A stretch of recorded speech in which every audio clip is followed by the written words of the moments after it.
கிறிஸ்துவுக்குள் அன்பானவர்களே, உங்களை இயேசுவின் நாமத்தினால் நான் வாழ்த்துகிறேன். என்னது? கிறிஸ்து இல்லாத கிறிஸ்மஸா? அது எப்படி? நீங்க எப்படி கொண்டாடுறீங்க? கிறிஸ்து உங்களுக்குள்ளே இருந்து நீங்கள் கிறிஸ்மஸை நீங்கள் செலிப்ரேட் பண்ணுறீங்களா? இப்போ ஒன்று சொல்கிறேன் பாருங்களேன். Mother's day கொண்டாடினாங்களாம். அப்போ மதர்ஸ் டே கொண்டாடும்போது என்ன பண்ணாங்களாம், எல்லாரும் வந்துட்டாங்களாம் அந்த குடும்பத்தில். அவங்களுக்கு இருக்கிற பிள்ளைங்கள், அவங்க பேர பிள்ளைங்கள், மருமகள்மார், குடும்பத்தில் அத்தனை பேர் ஒன்று சேர்ந்து உட்காந்துட்டு என்ன பண்ணாங்களாம், ஹாப்பியாக மதர்ஸ் டே கொண்டாடுறதுக்காக வந்திருக்கிறாங்க.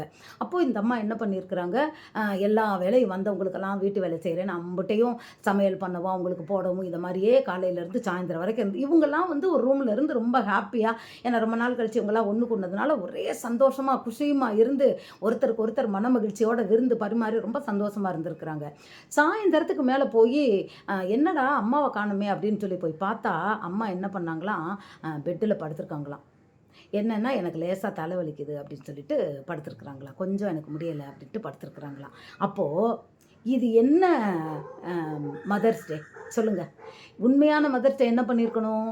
தாயை கொண்டு வந்து உட்கார வச்சு அவங்க வந்தவங்க எல்லாரும் அவங்க வேலை செஞ்சு தாயை சந்தோஷப்படுத்தியிருக்கணும். அவர்களை உட்கார வைத்து அவர்களுக்கு விருப்பமானதை சமைத்து கொடுத்து அவங்களுக்கு தேவையான இடங்களுக்கு அவங்கள கூட்டி கொண்டுட்டு போய் அன்னைக்கு அவங்கள மன மகிழ்ச்சியாய் நாம் வைத்திருந்தது தான் உண்மையான மதர்ஸ் டே.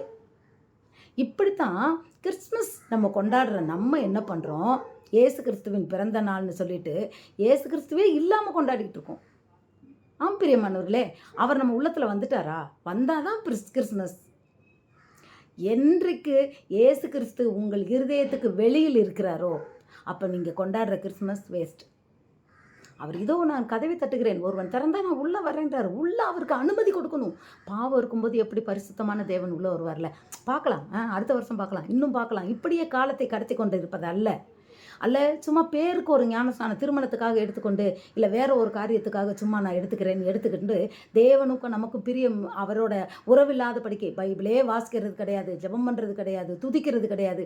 இந்த மூன்றும் உங்கள் வாழ்க்கையில் இல்லைன்னா நீங்கள் கொண்டாடுற கிறிஸ்மஸ் அது கிறிஸ்மஸ் அல்ல.